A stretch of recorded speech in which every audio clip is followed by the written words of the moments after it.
अब शुरू होने जा रहा है देश का सबसे बड़ा मुकदमा, आपकी अदालत, रजत शर्मा के साथ।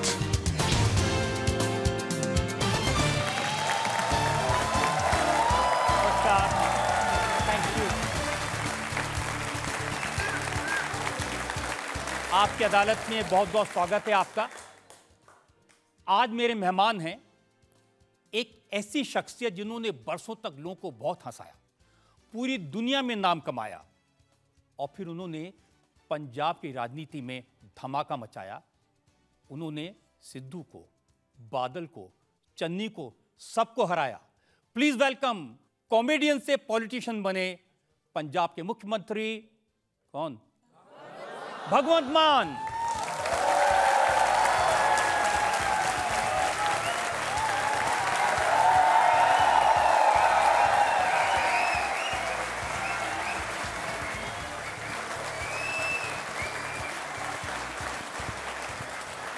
और ये तालियां इसी तरह बजती रहें, क्योंकि अब मैं आमंत्रित कर रहा हूं आपकी अदालत में हमारे आज के जज।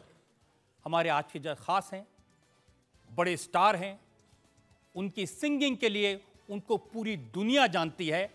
पंजाबी के जाने माने सिंगर जिन्होंने गाया दिल ले गई कुड़ी, जसबीर जस्सी।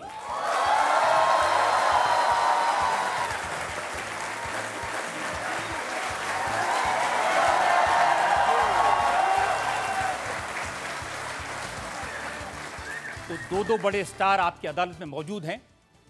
हम आज का मुकदमा शुरू करें इससे पहले आज के जज जसबीर जस्सी की इजाजत चाहेंगे आज की कार्रवाई शुरू करने के लिए। कार्रवाई शुरू की जाए। तो आइए शुरू करते हैं आज का मुकदमा। आपकी अदालत में पहला इल्जाम भगवंत मान पर। आपकी अदालत में पंजाब के मुख्यमंत्री भगवंत मान पर आरोप है कि ये मनमानी करते हैं। भगवंत मान जी, ये सही है कि आपके जो फादर थे वो बहुत पढ़े लिखे थे, वो एमए, बीएड, हाँ जी, हेडमास्टर भी थे जी, लेकिन बेटे का पढ़ने में कोई इंटरेस्ट नहीं था। टीचर के बेटे को पढ़ना ही पड़ता है असल में, क्योंकि उसी स्कूल में हेडमास्टर थे वो।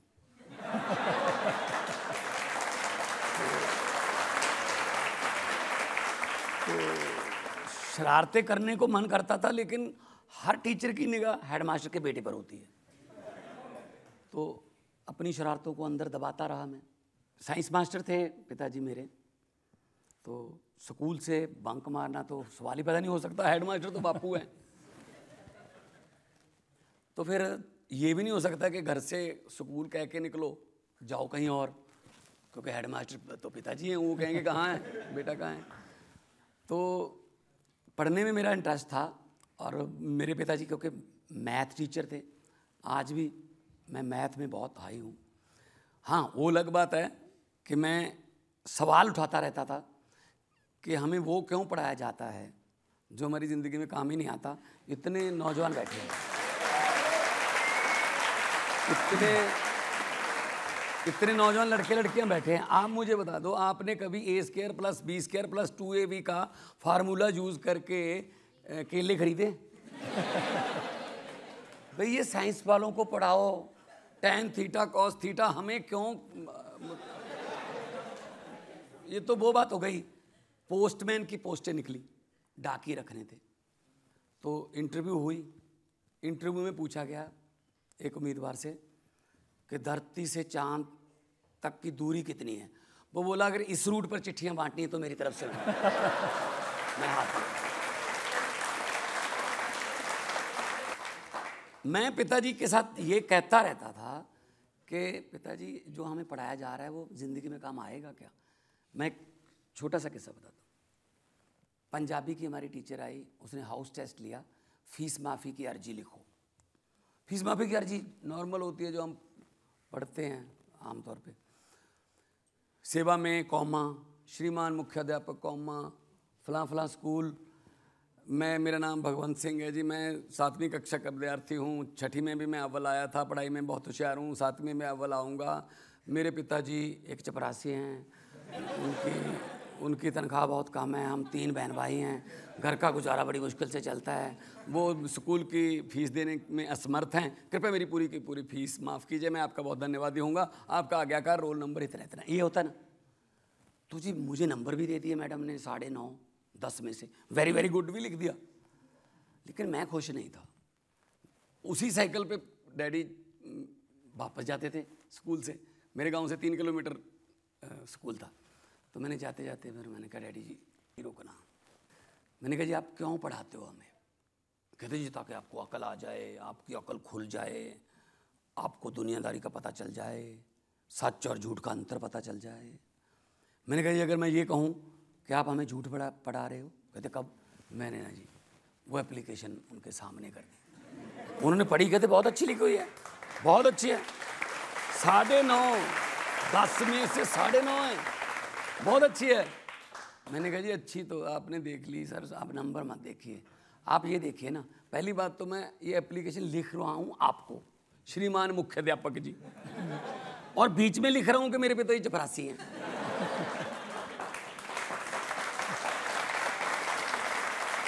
और फिर मैं लिख रहा हूँ 3 बहन भाई हैं, मैंने कहा छोटी बहन है मेरी मनप्रीत, और कौन है तीसरा?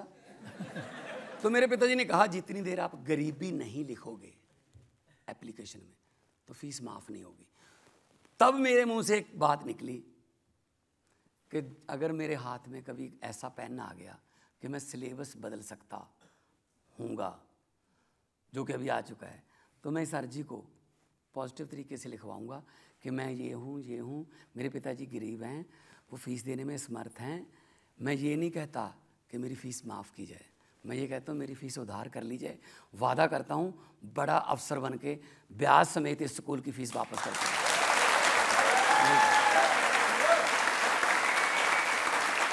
भगवान जी, मैंने सुना कि स्कूल में आप कोने में बैठ के टीचरों की नकल उतारते थे, मिमिक्री करते थे। देखो जी, जितने भी आर्टिस्ट हैं सब घर वालों से बागी होके बने हैं। किसी पेरेंट्स से पूछ लो क्या बनोगे बेटा, पेरेंट्स पहले कहते हैं डॉक्टर बनेगा।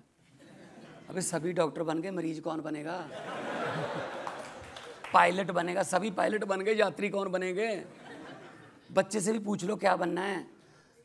मैं चोरी चोरी से जाने लगा स्टेज पर, +1 इंटर कॉलेज कंपटीशन में जाने लगा, तो पता चल गया पिताजी को, तो वही जो भारतीय लड़कों के साथ उस उम्र में होता है, पिटाई। हैं जी? पिटाई सर ये वाली नहीं, ये वाली। बंद कर दिया जी, बंद कर दिया। तो ठीक है जी, पिताजी का हुक्म है जी, बंद कर दिया स्टेजों पर जाना। थोड़ा थोड़ा चोरी चोरी जाने लगे, मतलब पता ना चले। तो एक ऐसा किस्सा है जो मैं आज भी याद करके मतलब मेरी आंखों में पानी आ जाता है। मैंने एक बहुत अच्छी ट्रॉफ़ी जीती, मैं फर्स्ट आया कविता उच्चारण में, मैं फर्स्ट आया, ट्रॉफ़ी बड़ी अच्छी मिली कॉलेज से। तो बस में आ रहे थे, अब मेरे दिल में ये था अगर ये ट्रॉफ़ी लेके घर पे चले गए तो पिताजी को पता चल जाएगा कि तू फिर वही काम कर रहा है, तो ट्रॉफ़ी लेके घर पे नहीं जाना। अब ट्रॉफ़ी जीती है, छोड़ने को भी मन नहीं कर रहा। तो एक साथ का पैसेंजर था कोई, उसने कहा यार बड़ी अच्छी ट्रॉफ़ी है। मैंने कहा जी मलेरकोटला कॉलेज से जीती है। तो अच्छा, मैंने कहा यार तू रख ले, तो मैंने उसको दे दी। पता नहीं कितनी ऐसी ट्रॉफियाँ हैं जो मैंने ऐसी दे दी।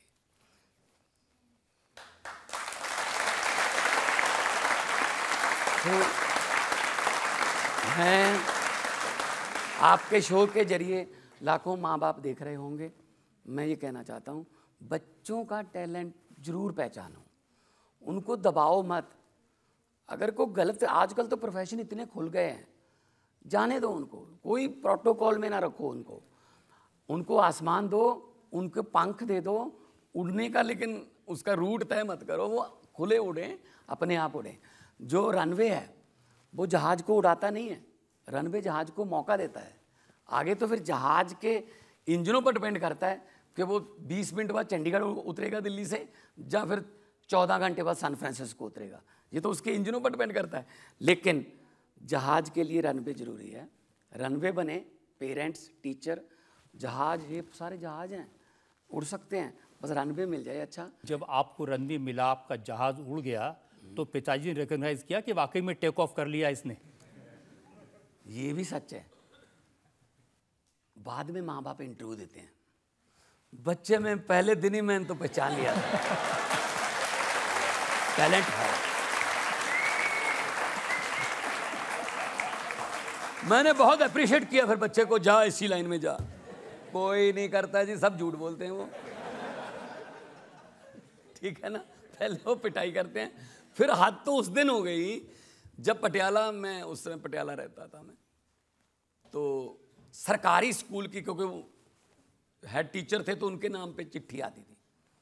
गवर्नमेंट की चिट्ठी आई, खाकी कलर की, भारत सरकार सेवा आई थी जिस पे लिखा होता है। उसमें लिखा हुआ, मेरे पिताजी का नाम महेंद्र सिंह था, उसमें लिखा हुआ महेंद्र सिंह, फादर ऑफ भगवंत मान, सरकार, हेडमास्टर सरकारी मिडिल स्कूल। ये मैंने चिट्ठी उठाई, पिताजी के पास ले गया। मैंने कहा सर, पिताजी, मास्टर जी, ये सन ऑफ तो चलता है, ये फादर ऑफ कब से चलने लगा है? वो भी सरकारी चिट्ठियों में, वो भी सरकारी चिट्ठियों में। और मुझसे बोले, ओ मैंने कहा है तेरे नाम से चिट्ठी जरा जल्दी आ जाती है। फिर वो उस शोहरत को एंजॉय करने लगते हैं माँ बाप जो हैं। तो फिर उन्होंने मतलब अपना नाम तो कभी बताया ही नहीं किसी को। वो तो मेरी एक बार मेरी बहन को फ़ोन किया, सगी बहन को, हाँ मनप्रीत, मैं भगवंत मान का फादर बोल रहा हूँ। वो कहती मेरे नहीं है। तो उनको फिर एंजॉय कर। लेकिन आपकी जो उस वक्त कॉमेडी थी, सटायर था, उसमें आप खबरें घुसा देते थे, उसमें आप राजनीति घुसा देते थे, मतलब ये राजनीति माने का शौक तभी से था? पिताजी क्योंकि एमए, बीएससी, बीएड थे, एमए पॉलिटिकल साइंस, बीएससी और बीएड, और उनको राजनीति का बहुत शौक था। मैं 2-2, 3-3 दिन, तब रिजल्ट जो आते थे इलेक्शन के, तो पर्चियाँ गिनते थे, तो 2-2, 3-3 दिन रिजल्ट आते रहते थे, तो मुझे बिठा लेते थे वो कि लिख ये आजकल के लोगों को नहीं मालूम होगा, उस समय दूरदर्शन पर इलेक्शन रिजल्ट आते थे और बीच में फिल्में दिखाई देती थी और 2-3 दिन तक काउंटिंग चलती रहती थी, कौन आगे कौन। तब से मुझे पता है फुल फॉर्म ऑफ डीएमके और एआईडीएमके, जो तमिलनाडु की पार्टियां हैं। मेरे ख्याल में 80% पार्लियामेंट में जो बैठे हैं ना, उनको भी नहीं पता होगा full form. Dravida Munnetra Kazhagam, all India Dravida Munnetra Kazhagam. मेरे पिताजी ने तब से, फिर स्पोर्ट्स का बहुत शौक था, हॉकी का मैच देखते थे, मैं भी हॉकी के लिए, मैं भी स्पोर्ट्स में देखने का। स्पोर्ट्स के लिए तो मैं इतना, क्योंकि तब दूरदर्शन ही था, तब 4 ग्रैंड स्लैम भी, French open, Wimbledon, Australian open और यूएस ओपन, वो भी दूरदर्शन पे ही आते थे। तब थे मार्टिना नवरातिलोवा, जॉन मैकेनरो, जो आपकी तरह लड़का था। लड़ता था वो, ऐसे फेंक देता था। बोरिस बेकर, उस समय गैब्रिएला साबातीनी, उस समय मैं देखता रहता था। क्रिकेट का शौक हुआ तो आज मैं मतलब 1990 से लेके आज तक मैं बैटिंग ऑर्डर के मुताबिक हर टीम के प्लेयरों का नाम बता सकता हूँ। अच्छा बताइए, वेस्ट इंडीज़ के प्लेयर का नाम? वेस्ट इंडीज टीम जब मैंने सुनना शुरू किया रेडियो पर, तब थे Desmond Haynes, Gordon Greens, Richie Richardson, Gus Logie, Vivian Richard, Carl Hooper, Jeffrey Dujon जो कि विकेटकीपर थे, और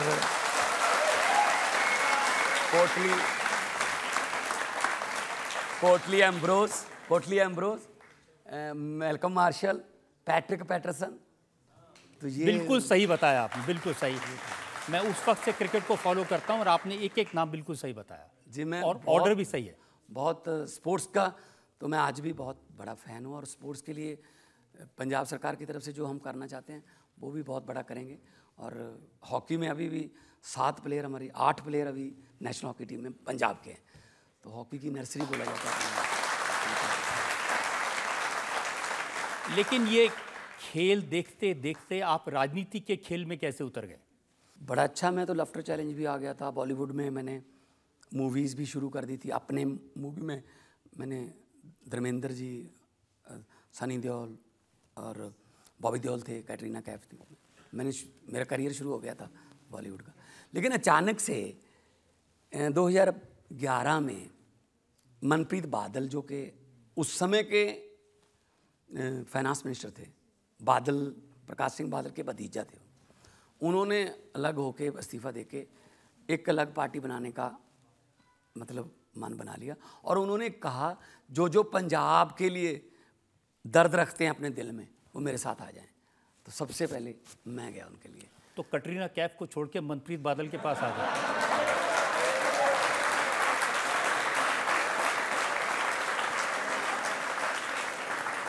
कैटरीना कैफ को छोड़ के पंजाब के साथ गया मैं। और भगत सिंह का एक शेर है, इश्क करना सबका पैदाइशी हक है, इश्क करना सबका पैदाइशी हक है, क्यों ना इस बार वतन की सरजमी को महबूब बना लिया जाए। तो जब आप राजनीति में आए तो आपके जो फादर थे उन्होंने सपोर्ट किया या इसमें भी आपकी मनमानी चली? फिर वही बात हो गई। जब मैं राजनीति में गया कहते नहीं तू इसी लाइन में रहे अब। तो मतलब फिर वो कह रहे थे ये काम अच्छा है जिस काम से पहले रोकते थे। तो मैंने कहा जी जिंदगी एक ही है, हंसी भी उस वक्त अच्छी लगती है जब चूल्हे में आग जल रही हो। अब मेरे सामने, मेरी आंखों के सामने पंजाब का किसान खुदकुशी कर रहा है, मेरी आंखों के सामने ड्रग्स में हमारा यूथ जा रहा है, मेरी आंखों के सामने इतनी प्रॉब्लम्स हैं, और मैं सीडीज़ और शोज़ करके दुनिया से चला जाऊंगा। क्या फ़र्क हो गया? फिर कुछ ना कुछ तो अलग करना चाहिए। तो मैंने कहा अगर राजनीति ही ये करती है तो फिर राजनीति में जाके देखते हैं। मेरा चेहरा किसने फेमस किया? पंजाबियों ने। मेरी आवाज़ को किसने फेमस किया? पंजाबियों ने। तो मैं अपनी आवाज़ और चेहरा पंजाबियों के लिए इस्तेमाल करूँगा। और वाकई आपने करके दिखाया, बहुत अच्छी आपने बात कही। तो यहाँ एक ब्रेक के लिए हम रुक जाते हैं और ब्रेक के बाद आपकी अदालत में इल्ज़ामात और सवालात का एक और। आप मुझे बता दीजिए सर, आपके कोई दोस्त होंगे, रिश्तेदार होंगे, आपके भी होंगे, जो पिछले 12 साल से दिन रात दारू पी रहा है, क्या वो जिंदा है? नहीं है ना? नहीं है ना? तो मेरे कौन सा लोहे का लीवर लगा हुआ है फिर?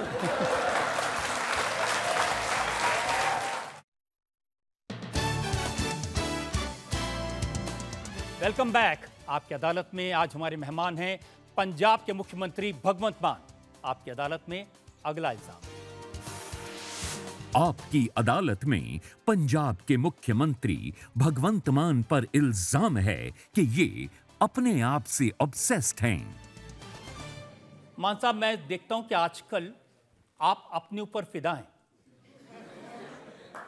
अपने आप को शीशे में देख के कहते हैं मान साहब, और कहते हैं तुसी कमाल कितना मान साहब। मैंने पार्लियामेंट में भी ये बोल दिया था कि मैं तो शीशे के सामने खड़ा होके अपने आप को साहब कहता हूँ। मान साहब क्या बात है। अपने आप की इज्जत सबसे पहले खुद ही करो अगर बाहर से इज्जत चाहते हो तो। रजत जी, ये यूथ बैठा है, मैं इनको भी बताना चाहता हूँ, अंडे की किस्मत में टूटना लिखा है। अंडे ने टूटना ही टूटना है, लेकिन वो अंडा अगर बाहर की फोर्स से टूटता है तो उसके अंदर की ज़िंदगी ख़त्म। अगर वो अंडा अंदर की फोर्स से टूटता है तो ज़िंदगी शुरू।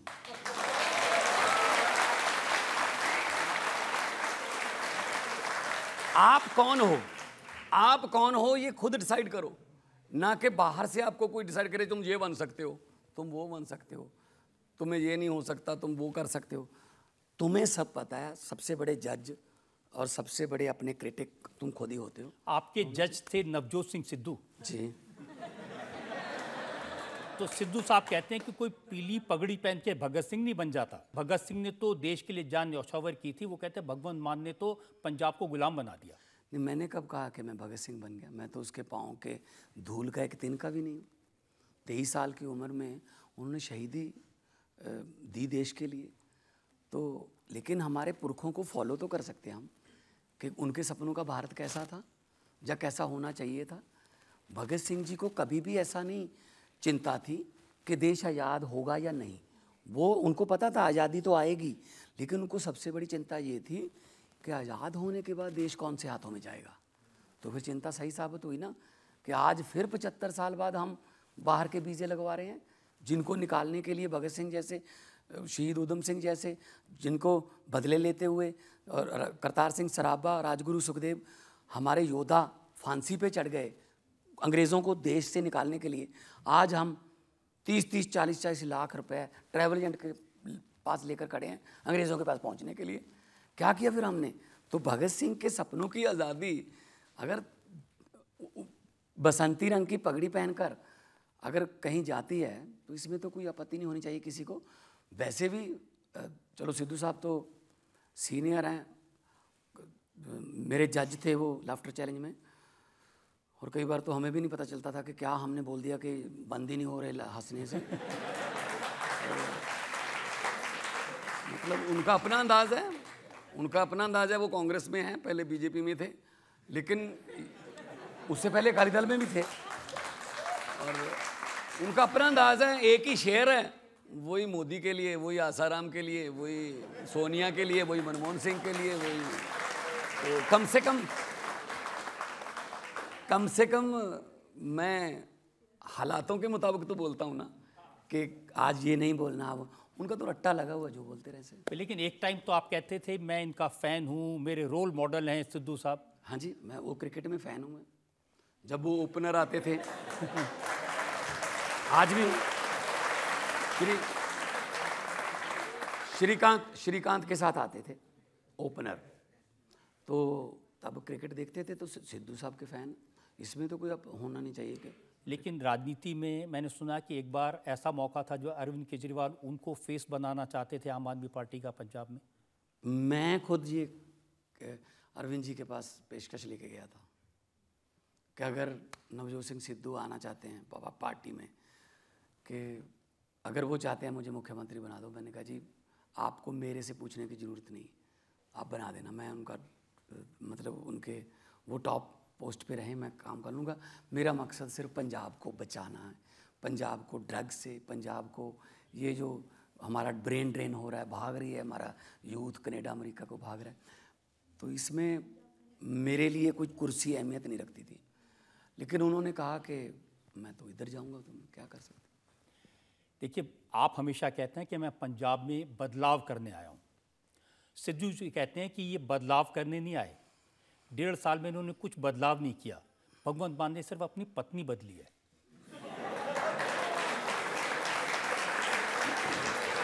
देखो,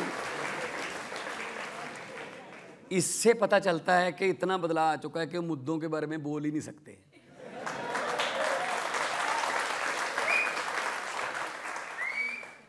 मेरी दूसरी शादी हुई और लीगल शादी है।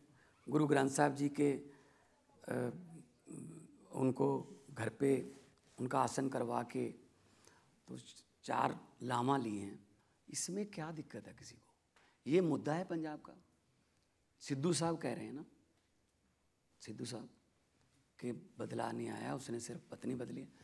तो सिद्धू साहब को कम से कम ये तो याद रखना चाहिए था कि उनकी माँ की भी दूसरी थी।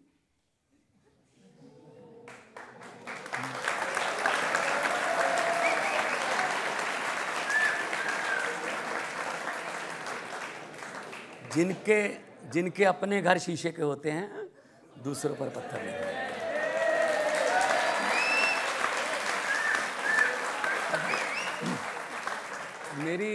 मेरी वाइफ है, डॉक्टर है, MBBS डॉक्टर है। उसको राजनीति में अभी मतलब कभी आई ही नहीं। हाँ, सोशल फंक्शनों पे चली जाती है, फिर भी उस पे ही आके आपने ये इस निचले लेवल पे नीचे आके आप लोग कमेंट करते हो, जो अच्छा नहीं, व्यक्तिगत अच्छा नहीं लगता। मैं आपकी बात से सहमत हूँ। इस तरह का कमेंट नहीं करना चाहिए। ऐसी चीज़ें पब्लिक डोमेन में नहीं। अगर वो ऐसी पिच पे खेलना चाहते हैं तो मेरे पास भी फिर शॉट हैं।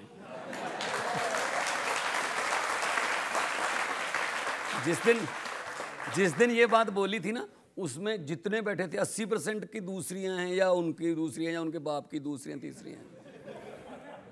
आपको सबकी खबर है। मुख्यमंत्री हूँ पंजाब का जी।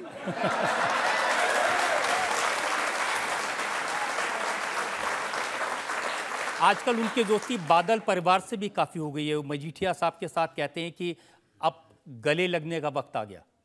उन्होंने तो सिद्धू को, देखो सिद्धू और मजीठिया के आपस में मतलब आपस में गाली गलौज तक भी चले जाते थे। वो एक दूसरे के खिलाफ लड़े और दोनों ही हार गए। जीता कौन? जीवन ज्योत कौर, हमारी एक NGO चलाती है लड़की, वो जीत गई। दोनों हार गए। एक फंक्शन पे दोनों ने जप्फी डाल ली कि जी आ जाओ जप्फी डाल। तो लोग देखो, लोग फिर अपने आप को चीटेड फील करते हैं कि यार इनके पीछे लग के हम अपने चाचा से, अपने ताया से, अपने रिश्तेदारों से हमने बोलती बंद कर रखी है कि मैं तो इस तरफ हूँ, वो इस तरफ है। ये दोनों आपस में मिल जाते हैं। तो सर अगर करना है ना तो फिर तरीके से करो। वो शेर है ना कि दुश्मनी करनी है तो जम के करो, मगर ख्याल इतना रहे कभी दोबारा दोस्त बने तो शर्मिंदा ना हो। तो अब दोनों शर्मिंदा हैं। लेकिन इन दोनों की जो दोस्ती है वो भगवंत मान के खिलाफ है। जैसी भाषा सिद्धू बोलते हैं ऐसी भाषा सुखबीर बादल भी बोलते हैं। सुखबीर बादल ने अभी अभी कहा कि ये चीफ मिनिस्टर तो पागल है।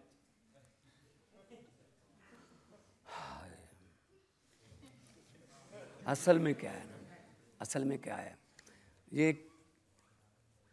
प्रकाश सिंह बादल हार गए, सुखबीर बादल हार गया, उनका दामाद हार गया, उनका साला हार गया, उनके रिश्तेदार हार गए, भतीजा हार गया, कैप्टन अमरिंदर सिंह हार गया, चन्नी हार गया, सब हार गए। अब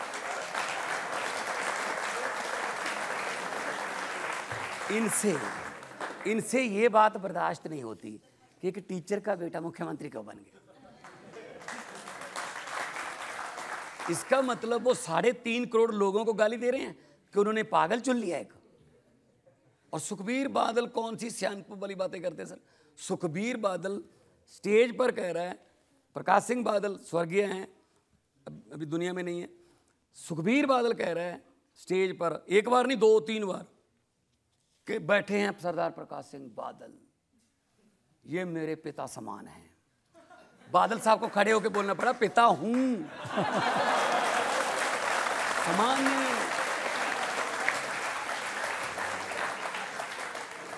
सर ये जो बड़े बड़े स्कूलों में पढ़े हैं, पहाड़ों वाले स्कूलों में सर, इनको 100 के ऊपर गिनती आती है, उससे नीचे तो आती नहीं।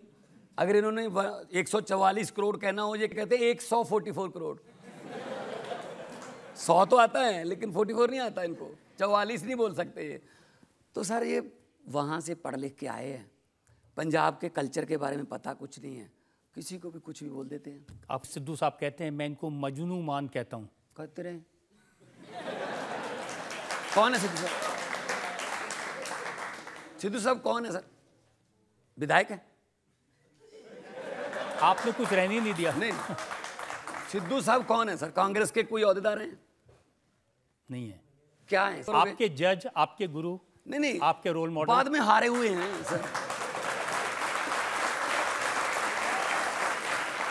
और उनके दूसरे साथी सुखबीर बादल, वो तो डिप्टी चीफ मिनिस्टर रहे हैं, उन्होंने सरकार चलाई है।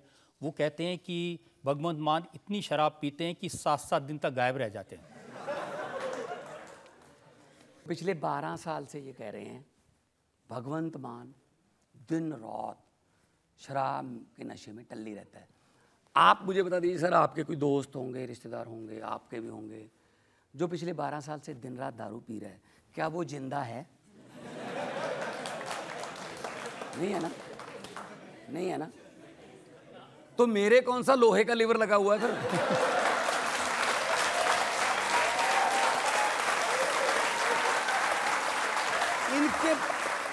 इनके पास कुछ नहीं होता जब, तब ये कहते हैं ये तो ऐसा है। मैं तो सुबह 6 बजे उठ के पहली फाइल मंगवा लेता हूँ, और इतना काम जितना 70 साल में नहीं किया हमने 1.25 साल में कर दिया।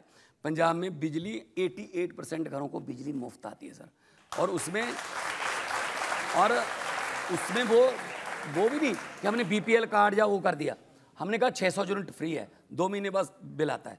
600 यूनिट, आपके घर पे 4 AC लगे हैं, अगर आपका भी 600 यूनिट से नीचे है तो आपको भी बिजली का बिल 0 आएगा। बिजली है मेरे पास पंजाब में, पैदा की है मैंने। झारखंड में पचवाड़ा कोल माइन है पंजाब सरकार की, 2015 से बंद पड़ी थी, वो चलवाई है। इस वक्त पैडी सीजन आएगा, परसों से शुरू होने वाला है। 52 दिन का कोला पड़ा है सर मेरे पास। पहले कभी भी इतना कोल हमारे पास थर्मल प्लांटों के पास कोल नहीं था। सिर्फ खबरें आती थी 5 घंटे का कोला बचा, 4 घंटे का कोला बचा। तो सर अगर काम इच्छा शक्ति हो कुछ करने की तो सर हो जाता है। देखो प्रॉब्लम ये है कि आपको ना इतने बड़े स्टार रहे हो तो आपको तालियों की आदत पड़ी है, जब राजनीति में आते हैं तो थोड़ी गालियां भी पड़ती हैं। जब भी आप सिस्टम बदलने की बात करोगे, किसी भी सिस्टम को बदलने की बात करोगे, तो वो सिस्टम के जो बेनिफिशियरी हैं, जो लाभ पात्री हैं, वो बाउंस बैक करेंगे कि ऐसे कैसे हो सकता है, ये बदल नहीं सकते। तो सर वो गालियाँ देंगे, फिर वो आपका अपमान करेंगे, कुछ पुराना निकाल लेंगे, ये कर देंगे, वो कर देंगे, ताकि ये बंदा बस ख़त्म यही हो जाए, हम ही रहें बेनिफिशियरी। तो सिस्टम, पहली दुनिया की पहली रेलगाड़ी और दुनिया के पहले जहाज़ का भी विरोध हुआ था कि ऐसे कैसे हवा में उड़ सकते हैं, ऐसे कैसे लोहे के गार्डर पर हम चल सकते हैं। आज उनके पड़ोते खड़ोते जितने भी होंगे उतने great great great great grandfather जो विरोध करते थे, उनको टिकटें नहीं मिलती होंगी, आज वेटिंग लिस्ट में होंगे। तो ऐसी कोई बात नहीं है, अपमान पीना सीख लो। अन्ना जी ने कहा था अपमान पीना सीखो राजनीति में, यहाँ तारीफ नहीं मिलेगी आपको। उसके लिए मैं एक मज़ेदार किस्सा सुनाता हूँ। एक बंदा था, हर चीज़ में कमी निकालता था, वो हर चीज़ में नेगेटिव माइंडेड आदमी था, हर चीज़ में नुक्स निकाल देता था। उसके दोस्त भी बहुत परेशान थे, तो यार हर चीज़ में नुक्स निकाल देता। उनको एक कुत्ता मिल गया, उनके दोस्तों को। वो कुत्ता पानी पर चल लेता था सर, पानी पर चलता था ऐसे। कहते यार इसमें से क्या नुक्स निकालेगा ये, उसको बुलाओ। बुला लिया, उसको बोला ये देख। उन्होंने कुत्ता इधर से छोड़ा स्विमिंग पूल में, कुत्ता पानी पर चल के स्विमिंग पूल के दूसरी तरफ निकल गया। कहते बता अब इसके बारे में क्या कहेगा तू। कहता मैं समझ गया, इसका मतलब कुत्ते को तैरना नहीं आता।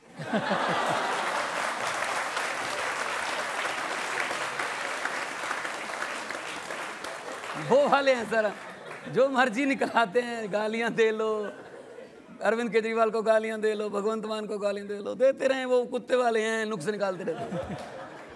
काम करते जाओ, पब्लिक के लिए काम करते जाओ। एक बार बहुत अच्छी कविता आपने बोली थी, बात चली है। हाँ, बात चली थी, बात चली थी 56 इंच का सीना दिखाने से, बात चली थी भारत को डिजिटल बनाने से, बात चली थी बुलेट ट्रेन लाने से। तो बात कहाँ चली गई फिर? प्रॉब्लम तो यही है कि बात ही नहीं मिल रही है, बात कहाँ चली गई?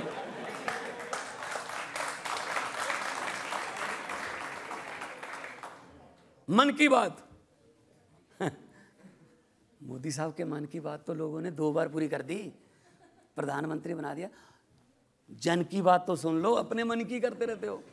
लोगों के मन की बात तो सुनो कि सिलेंडर महंगा हो गया जी, सिलेंडर महंगा हो गया और बेरोजगारी बहुत बढ़ गई, और जो कुछ भी है बिकता जा रहा है, बिकता जा रहा है। रेल, तेल, भेल। आपको तो मान साहब जब जब मौका मिलता है ना बोलने का, आप उल्टी बात ही बोलते हैं। स्पीकर के चैम्बर में आपसे कहा कि कुछ बोल दीजिए तो आपने पूरे जंगल का कानून सुना दिया। असल में उल्टी नहीं होती, अगर उल्टा होकर देखो बात सीधी लगती है। तलखी बहुत हुई थी उस सेशन में, तो स्पीकर साहब ने कहा भगवंत यार अभी भी लगता है खुश नहीं है सब, थोड़ा माहौल को ठीक करो ना, laughter is a best medicine, तो अपनी दवाई दो थोड़ी। तो मैंने एक चीज़ सुनाई उनको, आपको भी सुना देता हूँ सर, थोड़ा तलखी कम हो जाएगी। इलेक्शन कमीशन ने जैसे ही जंगल में आम चुनाव ऐलाने, इलेक्शन कमीशन ने जैसे ही जंगल में आम चुनाव ऐलाने, अपने अपने चुनाव प्रचार पर लगे जानवर जाने। शेर जी बकरी के घर गए, बोले बहन जी सत श्री अकाल है, और सुनाओ क्या हाल चाल है। बकरी बोली हाल तो ठीक है, लेकिन मेरा दिल हैरान बड़ा है कि शेर मेरे आगे दोनों हाथ जोड़कर खड़ा है। शेर ने कहा बहन जी शर्मिंदा ना करो, अब हम जंगल में एकता और अखंडता से रहेंगे, अपने मेमनों को समझा देना, अब शेर अंकल उनको कुछ नहीं कहेंगे। आज के बाद आप अपना परिवार खुशहाल रखना, बस आने वाले चुनाव में मेरे चुनाव चिन्ह का जरा ख्याल। अब आगे देखिए, आगे क्या माहौल था? रंग बिरंगी झंडियों से रंगा पड़ा था चंबल, रंग बिरंगी झंडियों से रंगा पड़ा था चंबल, बिल्लियां बांट रही थी चूहों को मुफ्त कंबल। गीदड़ को कहा गया आधा जंगल तेरा होगा। जज साहब सुनिए, गीदड़ को कहा गया आधा जंगल तेरा होगा, उल्लू को बोले वोट डाल दिन में भी अंधेरा होगा।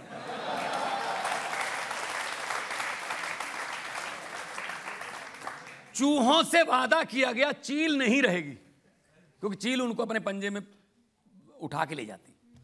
चूहों से वादा किया गया चील नहीं रहेगी, चीलों को आश्वासन दिया गया चूहों की सप्लाई में ढील नहीं रहेगी। तो पूरा दिन कंपेन करके शेर अपने घर आता है, पूरा जंगल घेरनी की कर दिया मेरी डार्लिंग शेरनी। शेरनी बोली, शेर जी, पतिदेव जी, मेरा बाहर सैर पर जाने को दिल करता है, एक नरम सा नाजुक सा खरगोश खाने को दिल करता है। शेर बोला, अरे भाग्यवान, ये सुन ले मेरी फरियाद, खरगोश जितने मर्जी खा लेना प्लीज, इलेक्शन के बाद प्लीज। मैं इसमें ये कहता हूं कि पब्लिक को पहले वादे किए जाते हैं, बाद में 5 साल एक खरगोश की तरह समझा जाता है कि जितनी देर अगली इलेक्शन नहीं आई तो पब्लिक को नोच लो, ये टैक्स भी उन पे लगा दो, ये भी उन पे। हर टैक्स पब्लिक पर ही क्यों लगता है? मैं इस बात का धारणी हूँ कि अगर नेताओं को बिजली फ्री मिलती है, नेताओं को अगर टोल प्लाजे फ्री हैं, तो फिर जनता को क्यों नहीं होनी चाहिए? पब्लिक ने तो नेता बनाए हैं, फिर सब पब्लिक के। लेकिन तो आप मुझे कोई मौका नहीं छोड़ते मेरे लोकतंत्र पे कमेंट अरविंद करने का। केजरीवाल जी मेरी पार्टी के प्रधान हैं, उन्होंने दिल्ली में शुरू किया कि हम जी महिलाओं को बस फ्री है, इलाज फ्री है, शिक्षा फ्री है। तो फिर कहते हैं जो विपक्ष वाले हैं कि ये केजरीवाल फ्री की रेवड़ी बांट रहा है, फ्री की रेवड़ी। मैं कहता हूं कि अच्छा 300 यूनिट बिजली, थोड़ा सा इलाज, बस का सफ़र, ये तो रेवड़ी लगने लगा, फ्री दे दिया तो फिर हर घर में 15 लाख आ जाएगा। ये वाला पापड़ किसने बेचा था? वो याद नहीं। तो मैं तो वहाँ भी, मैं पार्लियामेंट में भी यही कहता था कि बताइए मोदी जी, अच्छे दिन कब आने वाले? आइए जनता से पूछते हैं जो लोग सवाल पूछना चाहते हैं। मैंने आपके एक इंटरव्यू में सुना था कि एक बार आप विदेश जा रहे थे, उसमें एयरलाइंस भी विदेश की थी, लोग भी विदेश के थे, तो आपने उधर एयर होस्टेस से अपनी भाषा बना के बात की थी। तो एक किस्सा क्या है, वो एक बार आप सुनाएंगे? इसका नाम भी आप अगर रख लें सेल्फ कॉन्फिडेंस ना, तो ज़्यादा अच्छा होगा। सेल्फ कॉन्फिडेंस क्या कैसा रहे? मैं जा रहा था, न्यूयॉर्क की फ़्लाइट थी एयर फ्रांस की, यहाँ से पेरिस, पेरिस से न्यूयॉर्क। तो पेरिस से न्यूयॉर्क में इधर भी मेरे गोरे बैठे थे, इधर थोड़े काले बैठे थे, बीच वाला मॉडल मैं ही था। तो मैंने सोचा 9.5 घंटे की फ़्लाइट है, मान साहब 9.5 घंटे अगर तुम ना बोले, पथरी होने का भी डर है। क्या बोलोगे इनके साथ 9.5 घंटे? तो कुछ करते हैं। तो मैंने, जो मेरे साथ थे, जो को पैसेंजर मेरे आर्टिस्ट थे, वो भी शो करने जा रहे थे, उनको कहा कि मैं को पंगा लूँगा, मुझे नहीं पता क्या हो जाएगा, आप चुप करके सो जाओ, तुम मेरे साथ हो ही नहीं बस। मैंने एयर बेल बजाई, एयर होस्टेस आई, यस मैं हेल्प यू। मैंने अपनी तरफ से एक लैंग्वेज बना के इतना कॉन्फिडेंस से मैंने बोली हूँ। मैंने कहा बिलविस्ता लाला अंगलविस्ते हालविस्ता लाला अलहिस्ता लाला अलहुस्ता लाला अंगलविस्ते लाला बुलबुस्ती। बोली पार्डन? मैंने कहा अलहिस्ता लाला अंगलहिस्ते आला बूस्ता अलहिस्ता लाला अंगलविस्ते लाला उरुविस्ते लाला बुलबुस्ती। बोले sorry sir, I can't understand your language. फिर मैंने बॉडी लैंग्वेज में गुस्सा दिखाया, मैं इम्बल विस्ता लैंग्वेज हेरा विस्ता हीरी विस्ता रारा इम्बल विस्ती एयर इंडिया रूला विस्ती लुफ्थांसी इम्बल विस्ती एयर फ्रांसी रूला विस्ती रिंग। अब रजत जी, उसको ये पता चल गया कि ये हमारी एयरलाइन को गालियां दे रहा है बंदा। लुफ्थांसा भी बोल दिया ना मैंने बीच में। तो कहली बेट, प्लेन के कैप्टन को बुला के लेके, कैप्टन आया, ओ यस प्लीज। मैं कहा इम्बर विस्ता, यस प्लीज, आरा विस्ता फ्रीक्वेंट फ्लायरा ईरी विस्ता लारा विस्ते लंगर विस्ता लारा। मुझे बोला प्लीज कम विद मी। मुझे आगे ले गया, मेरे मुंह पे माइक लगा दिया आगे ले जाके, स्पीक। मैंने कहा बिलविस्ता लाला अंकल विस्तेरी विस्ता लाला इंगल विस्ती लाला बलबोस्ती।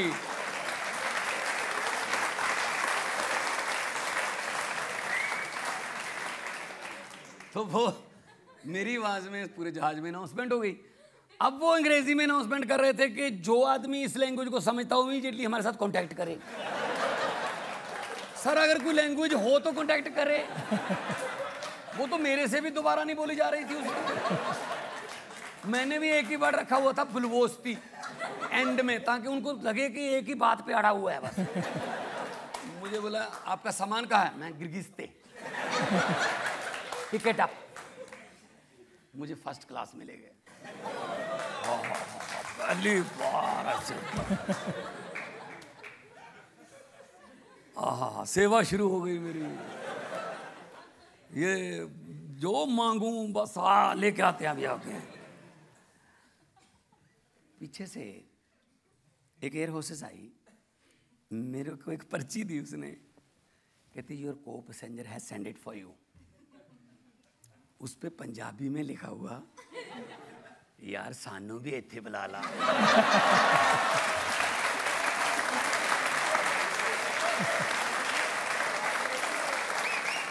मैंने उसी पर्ची के दूसरी तरफ लिख के भेज दिया, सॉरी ये मेरी मेहनत की कमाई हुई सीट है।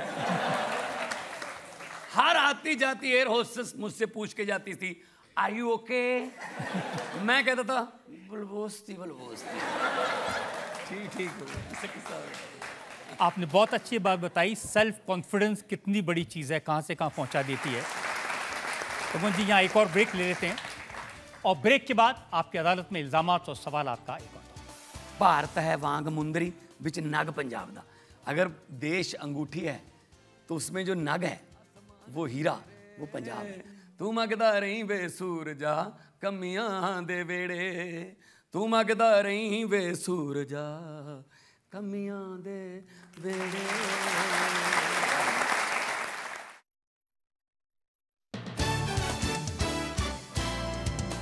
Welcome back. आपकी अदालत में आज हमारे मेहमान हैं पंजाब के मुख्यमंत्री भगवंत मान। आपकी अदालत में अगला इल्जाम। आपकी अदालत में पंजाब के मुख्यमंत्री भगवंत मान पर इल्जाम है कि इनके डबल स्टैंडर्ड हैं। आप राजनीति की बहुत बातें कर रहे थे। जो पंजाब में राजनीति में वो बताते हैं कि आपने 122 एमएलएज और मंत्रियों की, जो फॉर्मर एमएलए और फॉर्मर मंत्री हैं, उनकी सिक्योरिटी विड्रॉ कर ली है। सर सिक्योरिटी गार्ड लेके, वो सिक्योरिटी का काम तो लेते नहीं। सिक्योरिटी वाले पंजाब पुलिस के बहुत से अभी भी हैं अफसरों के पास, हम लगे हुए हैं ढूंढने।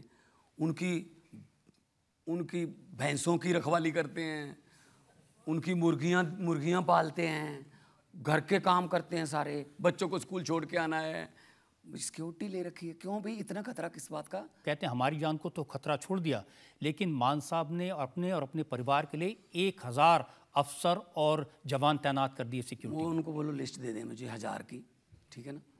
कौन से 1000? ये प्रोटोकॉल में जितने होते हैं, मैं तो मुझे तो पता नहीं। सब कहते हैं कि सिद्धू मूसेवाला की हत्या इसलिए हुई कि उसकी सिक्योरिटी कम कर दी गई थी और फिर अनाउंस भी कर दिया। जिस दिन उनके यहाँ घटना हुई उस दिन भी उनके घर पे 2 गनमैन थे, उनको साथ में नहीं लेके गए। उनके पास अपनी बनवाई हुई बुलेट प्रूफ गाड़ी थी, वो भी नहीं लेके गए। तो रीज़न सिर्फ ये नहीं है। हाँ, मौत बहुत किसी की भी हो वो बहुत दर्दनाक है। उनका 29 जो है गैंगस्टर हैं वो पकड़ लिए, 3 इनकाउंटर में मारे गए, 3000 पन्नों का जो है वो चालान पेश कर दिया। हम अपनी तरफ से, मेरा कोई किसी, हम वो वाले नहीं हैं सर जो कोई माफिया पालते हैं या किसी गैंगस्टर को पॉलिटिकल असाइलम देते हैं, शह देते हैं राजनीतिक। हम तो पंजाब की जनता के साथ हैं। हाँ, कौन था वो जो पकड़े गए हैं, उनको किसने पाला था? वो दूसरी पार्टियों वाले, कोई उसका कोई उसका कोई उसका कोई उसका। तो वो काम पंजाब में बंद हो गया। माफिया सारे बंद हो गए, sand mafia, land mafia, transport mafia सब बंद हो गए। इसीलिए ये मुझे गालियां दे रहे हैं, क्योंकि मैंने पैसे तो कमाने नहीं है सर। हाँ, इतना ज़रूर है कि मेरे सामने अगर पंजाब का कोई पैसा लूटेगा और मेरे पास वो पेन होगा कि मैं उसका हिसाब ले सकता हूँ, तो उसका हिसाब लिया जाएगा। हमारे पंजाब में एक रूल है कि जैसे ही आप एमएलए बन गए, आपको एक सैलरी मिलती है 85,000 प्लस जो इंसेंटिव और भत्ते होते। अगर आप एमएलए नहीं बने तो आपको 70-75 हज़ार रुपये पेंशन मिलती है। अगर आप अगली बार एमएलए बन गए फिर सैलरी मिलेगी।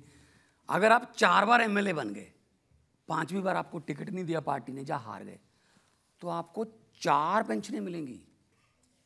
मतलब 70-70 जोड़ के 2,80,000। मतलब जितनी बार एमएलए बनते जाएंगे आपकी पेंशन बढ़ती जाएगी। कईयों को तो हारने में फायदा था, जीतेंगे तो 85,000, हारेंगे तो 3 लाख। तो हमने कहा जी ये तो बात अच्छी नहीं है, आप 2 दिन भी विधायक रह ले तो आपको वो भी मिलेगा पता। तो हमने सबसे पहले उनको कहा 1 विधायक 1 पेंशन, बाकी कोई पेंशन आपको नहीं दी जाएगी। वैसे भी मैं कहना चाहता हूँ कि जो ये बड़े बड़े पता नहीं क्या क्या खरीद लेते हैं, क्या क्या, ये भी ले लिया, ये भी मेरा, ये भी मेरा, उनको मैं कहना चाहता हूँ कि जितने मर्जी इकट्ठे कर लो, पैसे, हीरे, मोती, मगर ख्याल इतना रहे कफन पे जेब नहीं होती। सब कुछ यही है। मैं आपके सामने एग्जाम्पल हूँ। कभी ज़िंदगी में नहीं सोचा था कि छोटे से गांव में भैंसों की पूँछ पकड़ के तैराकी सीखी हमने। जब वो तालाब में भैंसें जाती थी, तो आज भी वहाँ जाता हूँ। मेरी माँ वहीं रहती है, गांव में आती जाती रहती है। और मेरी माँ ने एक बहुत अच्छी बात मुझे लगी, कोई टीवी वाले आ गए मेरी माँ की इंटरव्यू करने के लिए गांव वाले घर पे, तो पीछे एक दीवार को देख के उसने कहा जी अब तो मुख्यमंत्री की माँ बन गई हो, ये दीवार देखो क्या हाल है इसका, थोड़ा इसको ठीक करवा लो। तो मेरी माँ ने कहा खेत में घर नया बना ले, भगवंत बना ले, यहाँ पे हथौड़ा नहीं चलेगा। क्या पता कौन सी किस्मत वाली ईंट इस घर में लगी हुई है कि मेरे बेटे को इस ऊंची पदवी पे पहुंचा दिया। उस ईंट पर मैं हथौड़ा नहीं चलाना चाहती। तो हम तो 2 टाइम अरदास करने वाले लोग हैं जी। गाड़ी के नीचे आके अगर कोई चिड़िया या कबूतर मर जाए, वहाँ पे 2 मिनट का मौन रखने वाले लोग हैं। तभी तो भगवान जी वो लोग कहते हैं कि जो भैंस की पूंछ पकड़ के तालाब में जाता था वो मुख्यमंत्री बन गया, दिमाग तो खराब होगा ही। मुझे पत्रकारों ने पूछा कि मुख्यमंत्री की कुर्सी पर बैठकर बड़े बड़ों के दिमाग खराब हो जाते हैं, आपका दिमाग खराब क्यों नहीं हुआ? मैंने कहा जी एक फ़र्क है, जो वो है ना, वो कुर्सी पर बैठकर फेमस होते हैं, मैं फेमस होकर कुर्सी पर बैठा हूँ। तो शोहरत तो मैं 17 साल का, I was 17 at that time when I become a big star. 17 साल का था, +2 ग्रेड में पढ़ता था मैं। तो पैसे की तो कोई कमी नहीं, शोहरत की कोई कमी नहीं रही। वो कहते हैं स्टेज चलाना अलग बात होती है, स्टेट चलाना अलग बात होती है। तो स्टेज चला रहा हूँ ना, वो स्टेज चला रहे हैं, उनको बोलो स्टेज चला लो, स्टेज चला। 29,237 सरकारी नौकरियां दे दी सर। 582 आम आदमी क्लिनिक खुल गए, 80 और तैयार हैं। स्कूल ऑफ एमिनेंस तैयार हैं, 15 अगस्त को 15 स्कूल ऑफ एमिनेंस आएंगे। और बिजली 80%, 88% घरों को फ्री आती है सर। कोई पंजाब का जहाँ होगा उससे पूछ लो, अगर कोई पंजाब का होगा तो। मैं पंजाब तो यहाँ से 200 किलोमीटर सर, कैमरे भेज दो आप, तो आप वहाँ से पता करवा लो। कैमरे भेजते हैं ना, तो उसमें हर जगह भगवंत मान की तस्वीर दिखाई देती है। जो भी काम होता है सबसे पहले मान साहब की तस्वीर। अब मेरी तस्वीर तो वहाँ भी है जहाँ आपके कैमरे दिखा नहीं सकते लोगों के दिलों में।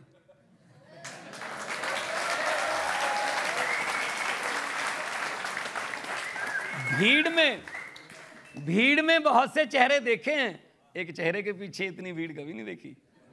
सर प्यार करते हैं लोग आज के ज़माने में, लोग इतना प्यार। मैं जाता हूँ, फूलों से मेरी पगड़ी भर जाती है, फूल फेंकते हैं। गाड़ी में फूलों को निकाल के बैठने के लिए जगह बनानी पड़ती है। माँ, जो माएँ हैं वो सर पे हाथ रख के दुआएं देती हैं, असीसें देती हैं, बहनें दुआएं देती हैं। नौजवान लड़के ऐसे कंधे पे हाथ रख के सेल्फी करवाते हैं।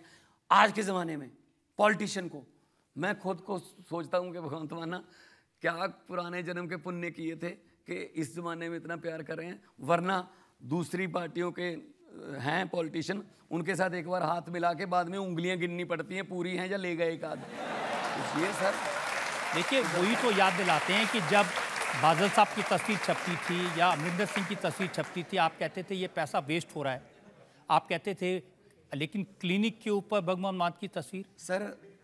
सर पहली बात तो ये है कि कोई अच्छा काम हो रहा है उसको उसकी पब्लिक तक तो पहुंचाना पड़ेगा। हर एक के पास तो व्हाट्सएप नहीं है। अब गांव में अगर आपको बात पहुंचानी है, कहाँ गांव वाला जाता है? मान साहब, काम पंजाब में करते हैं, विज्ञापन गुजरात में छपता है, वहाँ चुनाव। तो गुजरात वाले भी देख लें, गुजरात वाले भी देख लेंगे पंजाब में अच्छा काम हो रहा है, वो अपनी सरकार से कहें कि ये पंजाब में हो रहा है, यहाँ क्यों नहीं करते आप? हम तो ऐसे ही बताएंगे सबको। आप हमेशा ये कहते थे कि ब्रेन ड्रेन हो रहा है, हमारे नौजवान जा रहे हैं, लेकिन अभी भी वहाँ पर बोर्ड लगे होते हैं, यूएस जाने के लिए यहाँ संपर्क करें, कनाडा जाने के लिए हमें संपर्क करें। या बहुत बड़ी त्रासदी है ये, बहुत ही अच्छा सवाल है ये कि हमारा यूथ जो है वो भाग रहा है यहाँ से, सिस्टम का कसूर है उसमें। तो हम तो कोशिश ये कर रहे हैं कि उनको यहीं रखें, उनको यहीं पे डिग्री मिले और उसी डिग्री के मुताबिक यहीं पे रोज़गार मिल जाए, कहीं नहीं जाएंगे वो। विदेश में जाना कोई आसान बात नहीं है सर। अभी आप देख रहे होंगे कि 600-700 स्टूडेंट जो हैं उन पर तलवार लटक रही है, डिपोर्ट करने वाले हैं कनाडा वाले, क्योंकि गलत दस्तावेज से यहाँ से कनाडा में चले गए। क्यों जाते हैं? 40 माँ की बालियाँ बेच के, बाप की ज़मीन बेच के। वहाँ सिस्टम, वहाँ डिसिप्लिन है। हमारे यहाँ मैं कोशिश ये कर रहा हूँ यहीं नौकरियाँ पैदा की जाएँ। अभी इससे पहले क्या होता था ना, पंजाब में इंडस्ट्री जो थी वो वापस चली गई। कारण जो भी इंडस्ट्रियलिस्ट आता था, मैं यहाँ फैक्ट्री सेट करूँगा, उससे पहले ये पूछा जाता था मेरा कितना। मतलब वो एमओयू एक फैमिली के साथ करने आते थे। अब एमओयू 3.5 करोड़ लोगों के साथ होता है। टाटा आ रहा है, biggest, second biggest after Jamshedpur, Ludhiana में कितने हज़ार लोगों को, लड़के लड़कियों को काम मिलेगा। GSW आ गया, वर्धमान है हमारे पास, हीरो है ऑलरेडी, और गूगल आ रहा है, वंडरला आ रहा है। बहुत बड़ी बड़ी इंडस्ट्री ला रहे हैं पंजाब में, उनको इंसेंटिव दे रहे हैं, ताकि पंजाब तो पहले दिन से पंजाब रोल मॉडल रहा है देश के लिए। ये रोल मॉडल है। ड्रग माफिया पंजाब के कोने कोने में है, गली गली में नौजवान ड्रग्स ले रहे हैं। ये देखो, इसके पीछे बहुत बड़ी कहानी है, क्योंकि बॉर्डर स्टेट है। पहले पंजाब सिर्फ ट्रांजिट स्टेट थी ड्रग के लिए, उधर से आता था ड्रग, मुंबई वगैरह इधर जाता। अब वो क्या हो गया कि कंज्यूमिंग स्टेट बन गई। हमारे यूथ में बहुत ड्रग आ गया उसमें। उसके कारण भी वही है बेरोज़गारी। अगर उनको काम मिल जाए तो वो बिल्कुल भी इधर उधर नहीं जाएंगे। अभी हमने खेलों का शुरू किया है। अभी हमने पंजाब पुलिस में भर्ती के लिए हर साल अनाउंसमेंट कर दी, 2200 लड़का रखा जाएगा ताकि वो तैयारी करें। उनका टाइम अपनी बॉडी से प्यार हो, उनका वो टाइम गलत संगत की तरफ जाने वाला वो टाइम हम कहीं और व्यतीत हो जाए तो वो नहीं जाएंगे। तो इसको करना है, ठीक करना है, और पंजाब को दोबारा पंजाब बनाना है सर। कैलिफोर्निया, लंदन, पेरिस बनाने की ज़रूरत नहीं है। हमें अपना पंजाब, गुरुओं पीरों की धरती, शहीदों की धरती, हमें दोबारा पंजाब बनना है। और पंजाब वो है ना कि भारत है वांग मुंदरी बिच नग पंजाब दा। अगर देश अंगूठी है तो उसमें जो नग है वो हीरा, वो पंजाब है। उस नग की थोड़ी झलक जो है थोड़ी फीकी हो गई थी, उसको चमकाएंगे सर।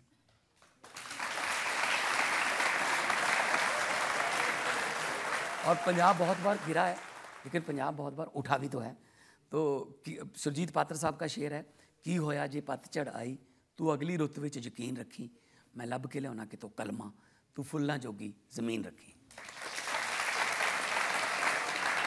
अच्छी बात आपने कही है।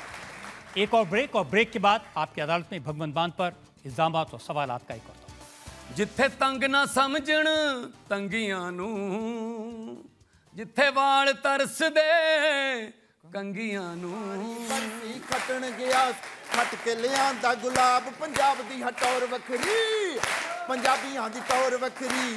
वसदा रहे पंजाब, पंजाबियां दी तौर वखरी, हसदा रहे पंजाब, पंजाबियां दी तौर वखरी।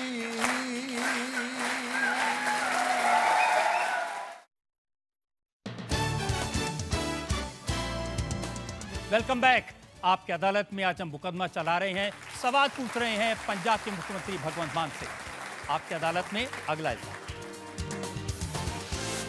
आपकी अदालत में पंजाब के मुख्यमंत्री भगवंत मान पर आरोप है कि ये कठपुतली चीफ मिनिस्टर हैं।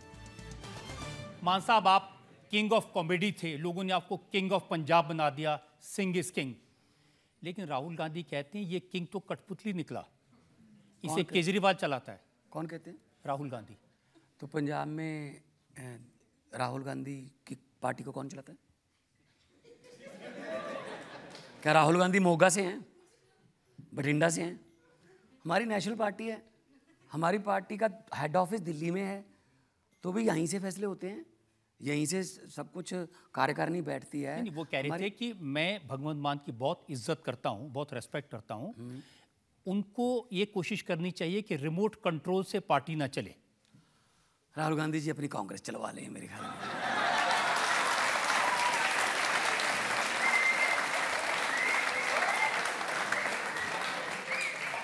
मतलब देश की राजधानी में, one of the biggest democracy of the world, India, उस देश की राजधानी में, उस देश की सबसे ज्यादा पुरानी नेशनल पार्टी कांग्रेस 2015 से लेके उनके कितने एमएलए हैं सर?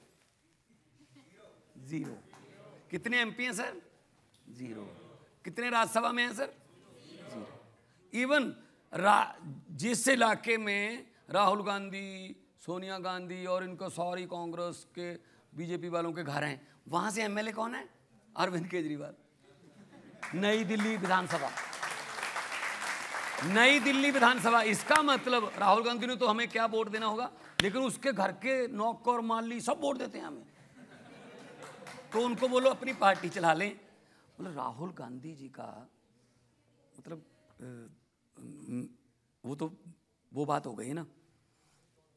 एक दुकानदार था, उधार से बहुत तंग था, लोग उधार उससे बहुत मांगते थे, अब मना कर नहीं सकता था। उसने बोर्ड लगा दिया, कांग्रेसी था वो दुकानदार, उसने बोर्ड लगा दिया, राहुल गांधी के प्रधानमंत्री बनने तक उधार बंद है। तो गांव वाले बोले फिर इसका मतलब सीधे बोल दे सारी उम्र।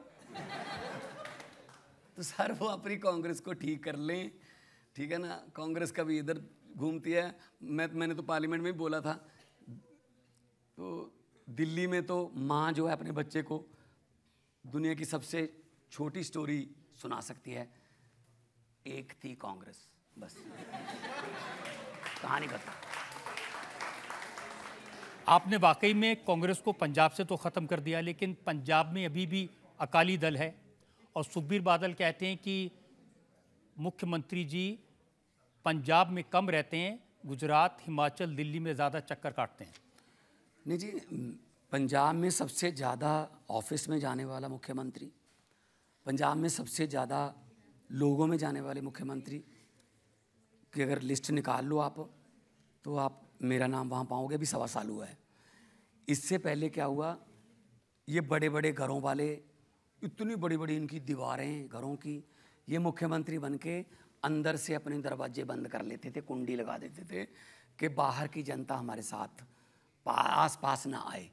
उनको पता भी नहीं चला, आपने भी पहले बोल दिया कि लोगों ने उनके घर के दरवाजों की बाहर से कुंडी लगा दी कि तुम भी बाहर ना आ पाओ अब।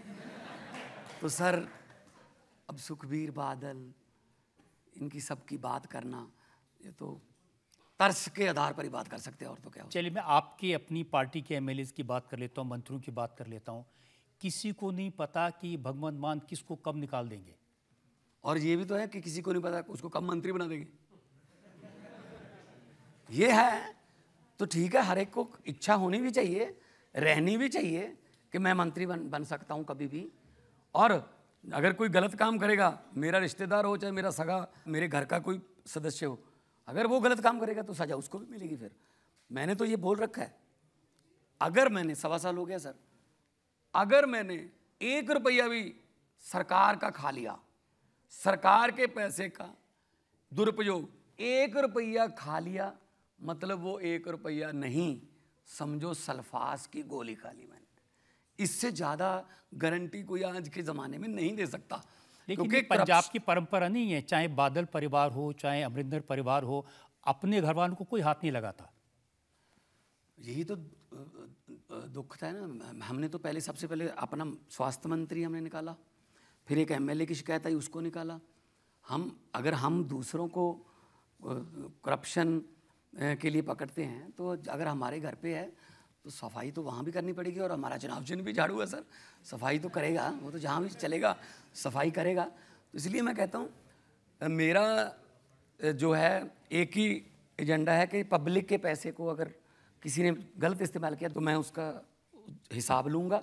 एक मंत्री पकड़ा जो कांग्रेस में मंत्री था, इंडस्ट्री मिनिस्टर था, चलो उसके घर की तलाशी लेनी शुरू की।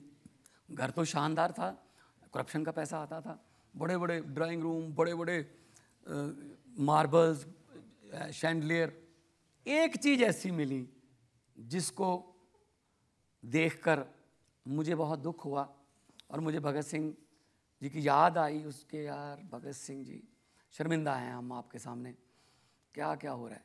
मतलब एक घर से नोट गिनने वाली मशीन मिली। घर पे नोट गिनने वाली मशीन क्या कर रही है भाई? बैंकों में तो हो सकती है, आपके किसी घर पे नोट गिनने वाली मशीन है? नोट ही नहीं है तो मशीन क्या कर रही है? तो नोट गिनने वाली मशीन एक मंत्री के घर पे क्या कर रही थी सर? इसका मतलब हर रोज इतना पैसा आता था कि उसके घर वालों ने भी कहा कि हमसे गिने नहीं जाते, मशीन मंगा लो। मतलब इतना लूट के जाओगे कहाँ? इतना बड़ा घर बनाया, रहता कहाँ है? इतने से कमरे में, ये बस इतना ही, जेल में है। मैं तो हर रोज यही अरदास करता हूँ, परमात्मा मेरे से कोई ऐसा फैसला मत करवा देना जिससे किसी के घर के चूल्हे की आग बुझ जाए। मेरे से ऐसे फैसले जरूर करवाना जिससे घरों में खुशियाँ आएँ और पंजाब फिर नाचता, हंसता, गाता, भंगड़े करता पंजाब दोबारा बने। जनता में से लोग सवाल पूछना चाहते हैं। Final round.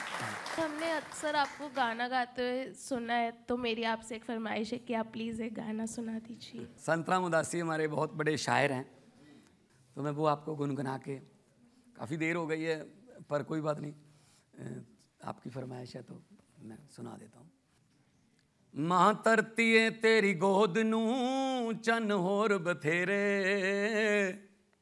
नी मां धरतीए तेरी गोद नूं चन होर बथेरे, तू मंगदा रही वे सूरजा कमियां दे वेड़े, तू मंगदा रही वे सूरजा कमियां दे वेड़े, जिथे तंग ना समझण तंगियां नूं, जिथे वाल तरसदे कंगियां नूं, जिथे मिलन अंगूठे संगियां नूं, नक वगदे अखां चुन्नियां ते दंद करेड़े, तू मंगदा रही वे सूरजा कमियां दे वेड़े, तू मंगदा रही वे सूरजा कमियां दे वेड़े, जिथे जमदा बंदा सीरीए, टकियां दी मीरी पीरीए, जिथे करजे हेठ पंजीरीए, बापू दे करज दे सूद पुत जमदे जेड़े, धीआं हौंके भरदियां आसमान जुडेरे, तू मंगदा रही वे सूरजा कमियां दे वेड़े, तू मंगदा रही वे सूरजा कमियां दे वेड़े।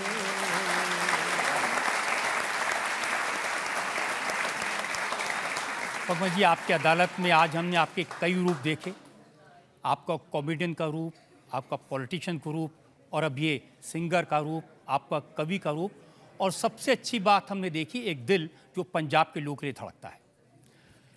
अब हम एक ब्रेक के रुकेंगे और ब्रेक के बाद सुनेंगे आपकी अदालत में आज के जज, जाने माने सिंगर, पंजाब के बहुत बड़े स्टार जसबीर जस्सी का फैसला आज के मुकदमे पर। लोगों को अक्सर कहते सुना है जिंदा रहे तो फिर मिलेंगे, लेकिन इस पंजाबी दिल ने कहा है मिलते रहे तो जिंदा रहे।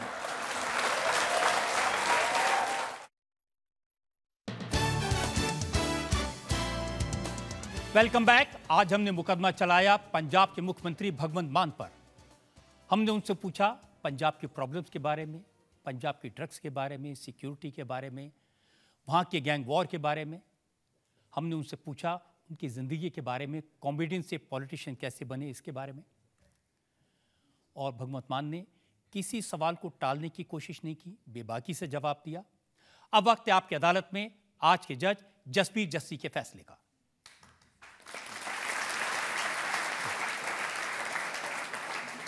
मुझे लगता है कि बहुत इंतज़ार के बाद, बहुत सदियों अरसे के बाद एक मुख्यमंत्री पंजाब को मिले हैं जो नीयत से साफ हैं, ईमानदार हैं और पंजाब के बारे में सोचते हैं।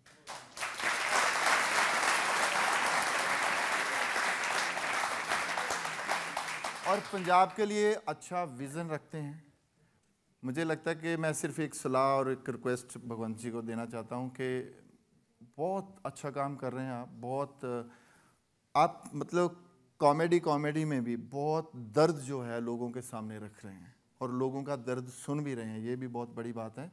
आप बस पंजाब के नौजवानों को एक सेध दीजिए, उनको और ताकत लगा के इस ड्रग के सिस्टम से बाहर निकालने की कोशिश कीजिए, जिससे पंजाब जो है, क्योंकि पंजाब को आपसे ज़्यादा कोई भी जान नहीं सकता। आप पंजाब की मिट्टी के बंदे हो, आप पंजाब के कल्चर के बंदे हो, पंजाब की बोली के बंदे हो, तो आप पंजाब को सही तरीके से समझ सकते हो। पंजाब को दोबारा पंजाब बनाने की जो कोशिश कर रहे हो, इसको और जोर लगा के इसको रंगला पंजाब बनाइए। मैं आप रजत जी ज़रूर। इंडिया टीवी का बहुत धन्यवाद मैं आपको करता हूं कि मुझे इज्जत मान दिया। और मैं एक शेर बोल के आज की इस अदालत से रुखसती करूंगा कि लोगों को अक्सर कहते सुना है, जिंदा रहे तो फिर मिलेंगे। लोगों को अक्सर कहते सुना है, जिंदा रहे तो फिर मिलेंगे, लेकिन इस पंजाबी दिल ने कहा है, मिलते रहे तो जिंदा रहेंगे। जिंदा रहे। और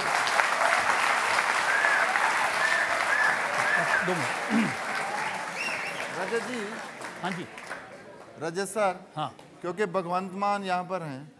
हीर का अगर थोड़ा हीर अगर कल्चर मैं भी चाहूंगा कि जस्सी जी जो जज साहब, देखिए आप इतने बड़े सिंगर यहाँ हैं आपकी अदालत में, और मान साहब तो पंजाब की कल्चर के सिंबल हैं, तो उन्होंने बड़ा अच्छा किया, आपको हीर गाने के लिए कह दिया। Thank you so much.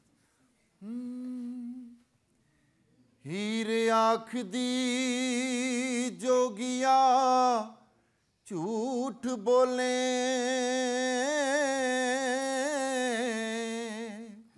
कौन रुठड़े यार मनाम दाई,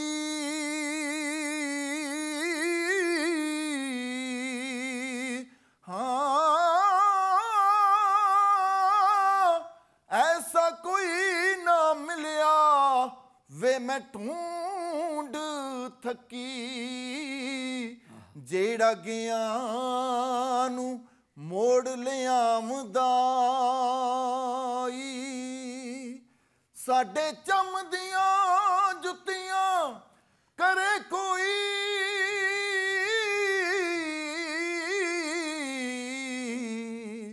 जेड़ा जीव दा रोग गवामदाई, हो भला दस खाचरी विछुनिया नू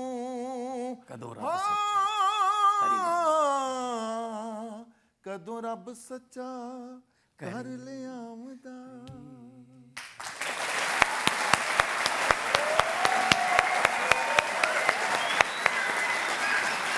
बारी बरसी खटन गया सी, खट के लियांदा गुलाब, बारी बरसी खटन गया खट के लियांदा गुलाब, पंजाब दी हटौर वखरी, पंजाबियां दी टौर वखरी, बसदा रहे पंजाब पंजाबियां दी टौर वखरी, हसदा रहे पंजाब पंजाबियां दी टौर वखरी।